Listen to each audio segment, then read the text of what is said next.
Welcome back. This is Game Day Goons 2023-2024 NBA season preview for the New York Knicks. Let's get right into it. The New York Knicks last year were a mediocre team in the NBA, and I hate to say it, but this year I don't see them being much better than that. They had a record of 47-35 last year. You know, really mid. You know, I ain't gonna say much more than that. But this year I expect a bit of the same. They did add Donte DiVincenzo, who is a great role player to come off the bench or perhaps start alongside Jalen Brunson. And they still have Julius Randle, a former All-Star and an All-Star caliber player. They also still have Josh Hart, who they retained and extended this offseason.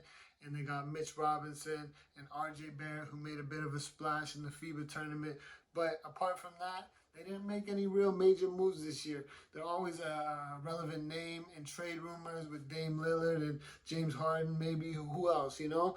But this year, I don't see them doing too much else. So they have an over-under odds of 45.5. Are they going to go over that? Or are they going to go under that? I don't know. That's kind of a tough bet for me because it could really go either way. So, yeah, take that bet at your own risk. As far as fantasy goes, they definitely do have some fantasy-relevant players. Jalen Brunson, he's hovering right around that top 30 range. He's a great player to target in those middle rounds. Julius Randle, another great player to target in those middle rounds who contributes to a bit of everything. They don't have too much else in terms of fantasy-heavy hitters. I mean, they do have some specialists and Mitch Robinson who can definitely win you blocks. Josh Hart is another great guy to target in the later rounds. RJ Barrett, everyone's been waiting for a breakout season from RJ Barrett ever since, you know, the second year in the NBA. But he does tend to be a bit of a drain on your field goal percentage. So to go with RJ Barrett is a risk in itself. He's more suited for points leagues. But if you want to go that route, just know that you're probably punting field goals. So yeah, beware if you are thinking about getting RJ Barrett in your draft and you just finished watching the FIBA tournament and you think this guy might be the next big thing. Hey, he might, who knows? But if history is any type of indicator, you might want to look elsewhere if you do care about percentages. Another guy in the Knicks who you might think about taking a late round flyer on is Donte DiVincenzo. He is a guy who has been known to be able to contribute in certain situations. So Donte, if he does slide into that six-man role, he could end up being a good contributor to have at the end of your bench. Now bringing it back to just all-around outlook for this New York Knicks team in 2023-2024.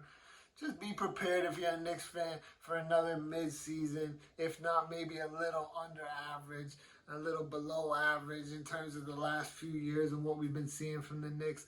The East has gotten a lot stronger. Teams like the Boston Celtics, who are also in the Atlantic Division, and the Milwaukee Bucks, who are just in the Eastern Conference, but still, that's who you're competing with, you know what I'm saying?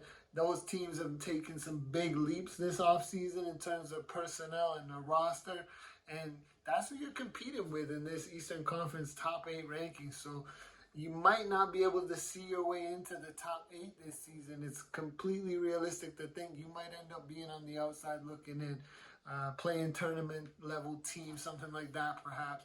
So yeah, just temper your expectations if you're a Knicks fan. But yeah, go Knicks. Remember, this is Game Day Goons. I am Mateo, and we'll see you later.